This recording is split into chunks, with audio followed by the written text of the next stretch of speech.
Royal Television. We inspire. Good day, everyone, and welcome to the Youth and the SDG.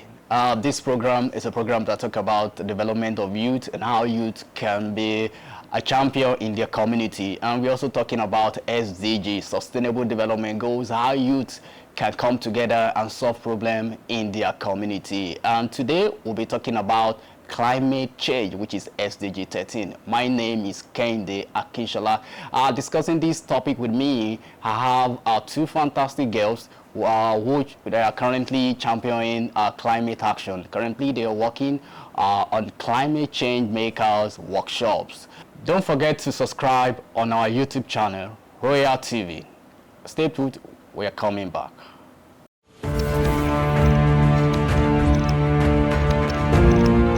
Olaide, let me start with you. I know that you guys are currently running a program in school. What's the program? The program is called Climate Change Workshop. All right. For secondary students, and presently I'm facilitating at Faith Academy, Olunlade, Ilorin. And for us, we at Faith Academy we have around 42 students. Ordinarily, we planned for 30, but we discovered that it was only SS1 class that is free to participate actively in any extracurricular activities for now. So school approved SS1 student, we have 41 students. And so far we've done 2 classes, and it has been amazing. The reason is that at the end of the class, I plan to in conjunction with the principal and the teacher that is in charge of the class, to have a feedback for average of a boy and a girl. But to my surprise, I'm having an average of 12 students at the end of the session. So the students are happy that they are learning how they can be part of a climate change maker, so that together we can work together to have a safe environment. All right, that's great. And I would like to take this question to Okolowa. This student, why do you think of taking this program to them? What is the importance of it, and how are they even receiving it? And let us also know the school you are also facilitating. Yes, thank you very much. I'm facilitating St. Anthony's Senior Secondary School. But interestingly, the first time I was supposed to teach them, it was supposed to be for 25 students. I got there to my surprise. I met 30 plus students there. I was overwhelmed, like I was not expecting this much students there. But interestingly, subsequently, I thought they would start dragging back. But rather than the 30 students reducing, we constantly have new intake of students joining us. They are showing interest. They are showing interest. There was concern about would they be able to learn what others they've learned in the time past. But it now made me to realize that for them to be interested in coming to join us every new week, that means we are making impact. That means the students we are teaching, they are going back to their classes. They are telling them about, oh, I was at a club on Friday, 12 p.m. to 1 p.m. to 2 p.m. We learned this, we learned that. I'm like, okay, is that what they've been teaching you? I think I can also learn there. That has been facilitating them to come more and more and more. But why are we teaching them? The students, they are important to us to achieve climate goals that we have set, because they are the future. And this climate action, climate crisis that the world is going through is a threat to their future. If we don't teach them with what they need to know to take action, that means the world will still continue in this crisis we are in.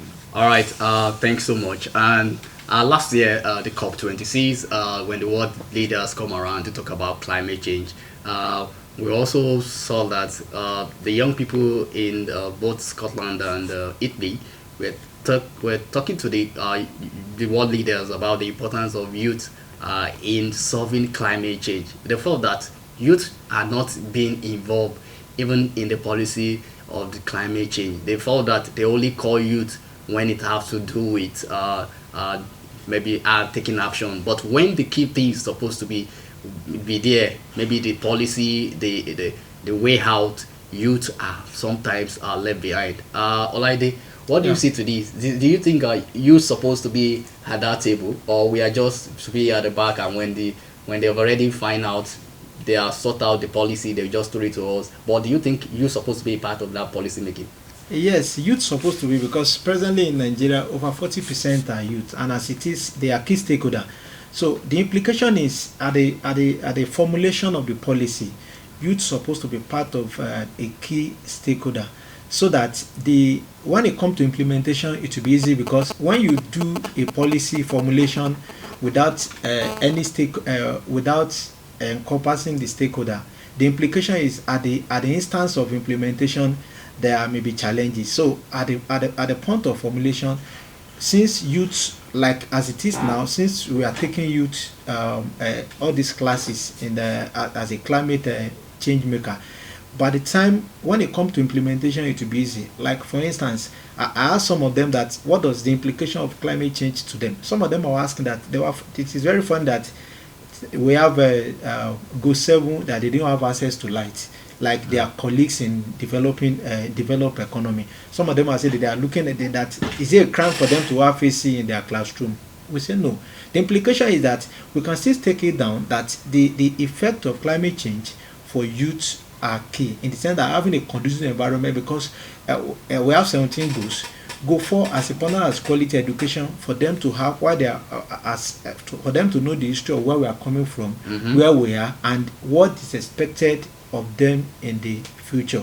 Then as we understand that partnership, which is goal 17, is most important, because that is when you and I can be part of this, and our youth should not be left behind if we want to have a secure future for them and also as a nation. Thank you. All right. Thank you, Olaide. And Olaide talk about how the kids there. So with amazing question, asking about is it a crime for them to have light? Talking about access to clean energy, which is what Goal 7 is talking about. Even having AC in their in their classroom. I think that's amazing things even to do, but because of where we find ourselves. Just my question would just be, how do you think these kids that you guys are taking in these workshops, how are you guys preparing them even to take action? How do they see themselves even to be part of being a climate advocate and even solve local problem even in their communities? Yes, thank you very much for that question. Our engagement with them is such that it's structured to help them look beyond what we are teaching them. In St. Anthony, regularly, I tell the students, we give the students weekly exercises that will take them back home. There was a time we told them to go and speak to adults in their communities. Tell them, ask them questions about, okay, what do you think is wrong with our environment? Through the interaction, getting back, the feedback I got from them, I realized that yes, they have learned a lot from the elders. And for some that they don't really know much about climate change, it was an opportunity for these young climate activists to be the one to plant the seed of climate action in them. So by doing that, they are also helping to spread the awareness about climate action and the likely actions they are supposed to take to help combat this climate crisis that we are in. And beyond that also, even there is still an aspect of this program, this workshop, where the school, the students themselves, they will be engaged in their community, Saboke community, St. Anthony, where St. Anthony is located. There are actions that the school community, the SDG community in the school will be taking, community engagement. So they will help. We have already started the process last week, so we will still continue, we will still build up on that, and we would launch out. We won't just talk about it, we'll really take action and show them how things can be done. Yeah, I like the part that we are not just talking, we are taking action, because action is the key thing. We need to let people to know how to take action. I think that's what you guys are doing, taking the students to their community, identifying problem in their community, and they come around together and solve that problem together. As we are rounding up, I want to know, you guys say you're facilitating at Faith Academy. Faith Academy, he's also saying he's facilitating at St. Anthony Secondary. Is it these only two schools that you guys are working on? Some of these projects, based on the partners and what we have at the time, at this instance, we are working on 5 schools. But previously, we've worked, and like the school I'm handling happened to be a private school anyway. But previously, I've worked at Kilanku Secondary School.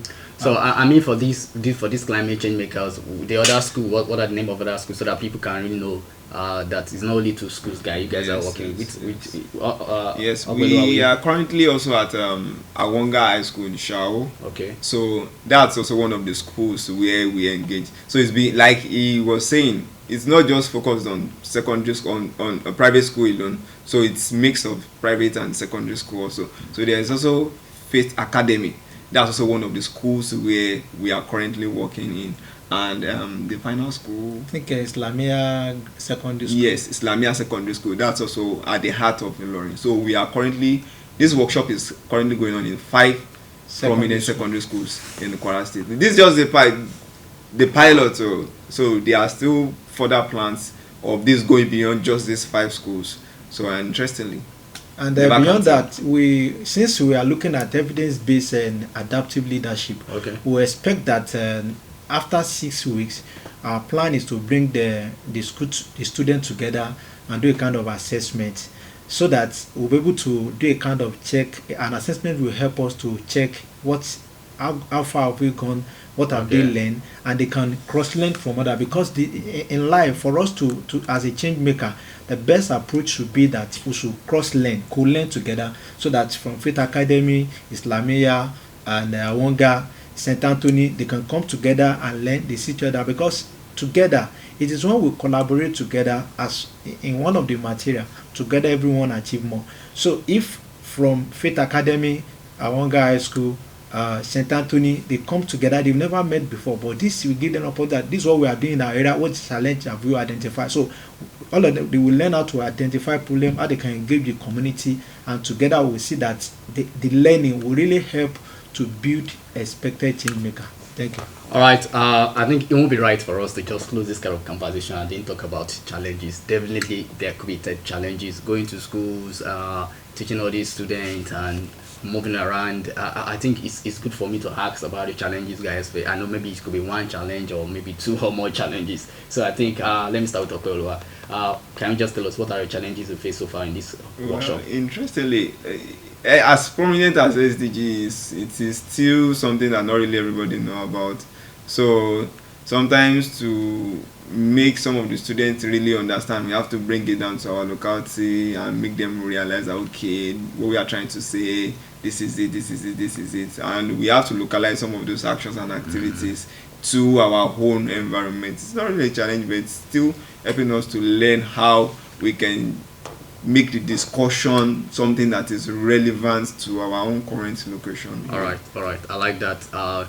Using every challenge as every problem as a solution, and also working. He's talking as an enterprise. I think I like that. Okay, I just want to ask you to also, do you have any challenge so far in this year workshop? Yeah, thank you very much. I think what I've discovered is that as an advocate, I will suggest that our government, the government at state and the federal, to look into how they can reject our the curriculum. Why? It is very funny that as SS1 students, in the next 2-3 years, they were out of secondary school and they don't know anything about SDG, because this should be part of our either they put it as an history, a curriculum, or a civic engagement, so that students can take responsibility, because you can only take action based on what you know. So that the initial acceptance was not really there, but as we localize the learning to tell them that, do you know, if you burn refuse at Olulade, you've polluted the air, and beyond this vicinity, beyond this Ilorin West local government, what the air you polluted is going to affect other people. And as a lover of the environment, we don't want to cause damage for other people. And beyond that, we also see that the feedback have been that the students are learning and also sharing with other people in their family that this is what is happening in their school, and they are happy about the learning. All right. Let's I forget also, support is still much needed beyond just government. Also, individuals can come around, because the truth be told, some of the materials, resources we need to really bring this to people, they are not readily available here for us. So for us to make it known for them and to really practicalize it and show them the reality, there are a lot of resources that we need to put in place. So availability of resources and support is still a challenge. So we are just making do with what we have as enthusiasts of SDGs, as enthusiasts of climate change. Make do with what we have to just make these children to understand that this is the reality of what the world is. So but if we get more support from people, from organizations, from government, and they give us access to a lot of resources that we need to help us move faster in the achievement of this goal. All right, so if I want to summarize their challenges so far, I can say Okweluwa is talking about challenges that have to do with fund, have to do with access to material, and Olaide is talking about challenges of students not knowing more about SDG, talking about curriculum. How can we bring SDG into our curriculum? And as we all know, United Nations, the part of the United Nations is they're talking about ESD, Education for Sustainable Development. How can we bring all these curriculum, all these SDGs? It's supposed to be part of what we are teaching our students, because as they are growing, they're supposed to be part and parcel of this action. We don't want to leave anyone behind, because that's what we say about SDG. Taking everybody, because everyone counts. The final part, before you guys leave, I just want to ask this thing. What are the impacts that you think this your workshop will be on these children in 1 minute? Okay, thank you very much. I'm happy because when I was in secondary school, I didn't have opportunities for this. So the impact will be that we are building a nation where people are well informed and they will take responsibility. So the future is good and great in the sense that there's hope, because we are building a community of people that will take action for us to have a safe environment. All right, Thank great. you. Okweluwa, the same question. What's the impact level? What do you think this climate change maker workshop that you guys are taking in schools, what are the impact, and what do you want to see maybe in the next 2, 3, 5 years? I think the impact this workshop is making is we are raising a new generation of environmentally conscious leaders, people who are aware about sustainability, people who will still do all they can to just make this world a better place.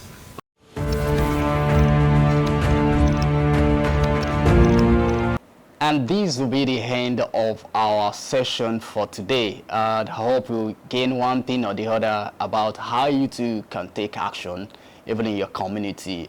Thanks to our guests, thanks for your viewers, even for listening and watching us. Don't forget to follow us on all social media platforms at Royal TV Nigeria, and don't forget to subscribe on YouTube channel Royal TV. Thanks for listening to us, and thanks for watching us. Till next time we'll meet, don't forget to take action in your community, because we are all champions. My name is KEHINDE Akinsola.